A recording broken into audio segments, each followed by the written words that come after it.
qanni'ni. Kejap ya, Ustaz kena check, Ustaz takut salah baca.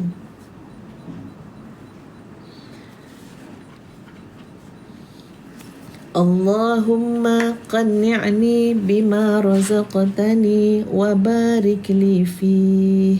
Ya Allah, berilah aku rasa cukup atas apa yang Engkau rezekikan kepada aku, dan berilah barakah atas setiap rezeki yang Kau beri pada aku. Masya Allah. Ya, kalau Allah katalah Allah rezekikan kita sehat, sehat kita penuh dengan keberkahan. Macam-macam yang kita boleh manfaatkan daripada kesihatan. Allah beri kita rezeki umur 30 tahun. Tapi 30 tahun kita tu menyamai macam hidup ribuan tahun. Kenapa? Manfaat daripada hidup 30 tahun, orang generasi selepas kita pun boleh ambil barakahnya umur.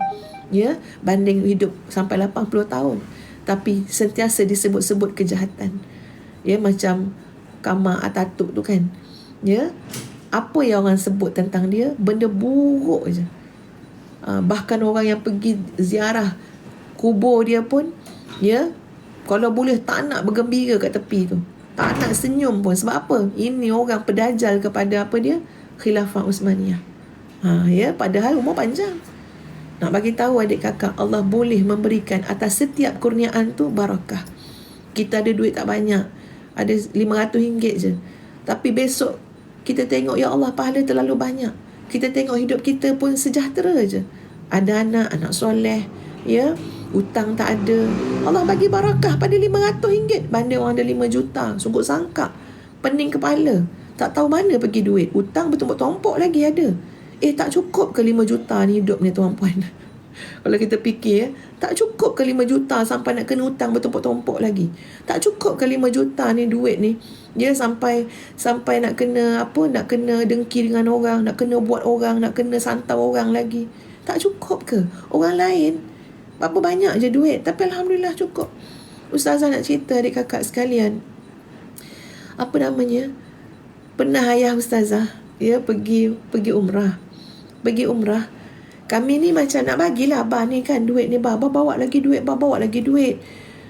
Sebab apa? Sebab abah Ustaz bawa duit RM300 je pergi umrah. Ya, jadi kami rasa macam, bah, tak cukup nanti, bah tak cukup nanti, bah, ambil duit ni, bawa lagi. Tak payah. Tuan-puan, Ustaz pun macam, cukup ke RM300 pergi umrah masa tu 14 hari? Cukup ke abah ni pergi umrah bawa duit RM300? Subhanallah tuan-puan, abah balik, setiap orang anak-anak dapat hadiah. Setiap orang dapat apa, buah tangan. Buah tangan dia apa dia tahu? Slipper. Kak Ita dapat juga. Sampai kan sahabat Ustazah pun, anak angkat mak abah, dapat juga hadiah. Kita orang dah 6 beradik dah, campur lagi 7. Dapat hadiah slipper. Ada tak buah tangan abah untuk kami? Ya, abah kata apa? Alah, slipper tu abah beli RM5. RM5 abah beli. Orang tu yang datang bawa jualan, betul lari-lari kan. Abah sempat beli. Ya, dapat abah bagi hadiah ke anak-anak. Subhanallah adik kakak sekalian. Saya kata